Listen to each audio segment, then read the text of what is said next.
కపిల తీర్థంలో ఉన్నటువంటి స్వామి కూడా అంత ప్రాచీనం. ఆ కపిల తీర్థం ఎంత గొప్పదంటే పూర్వకాలంలో ఎప్పుడో కృతయుగంలో కపిల మహర్షి పాతాళ లోకంలో శివలింగాన్ని ఒక దాన్ని వెలిసినటువంటి శివలింగానికి పూజ చేసి ధ్యానం చేస్తుండేవారు. ఆ శివలింగం పెరుగుతూ పెరుగుతూ పైకొచ్చింది. అది భూమిని బద్దలు చేసుకుని పైకొచ్చింది. పైకొచ్చి ఇంకా ఇంకా పెరుగుతోంది. పెరుగుతుంటే కామధేనువు గబగబా పరిగెత్తుకొచ్చింది. బ్రహ్మగారు ఆవు రూపంలో వచ్చారు.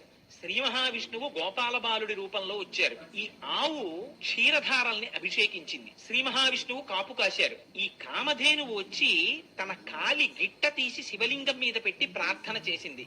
మా వర్ధస్య, స్వామి ఇక నువ్వు పెరగకు అని అడిగింది. ఇప్పటికీ కూడా కపిల తీర్థంలో ఉండేటటువంటి శివలింగం తల మీద కాలి గిట్ట యొక్క ముద్ర ఉంటుంది. అలాగే సజ్జోజాత అఘోర తత్పురుష వామదేవ ఈశానములనేటటువంటి 5 ముఖాలతో చూస్తూ ఉంటాడు పరమశివుడు. 5 ముఖాల్లో ఆ పశ్చిమ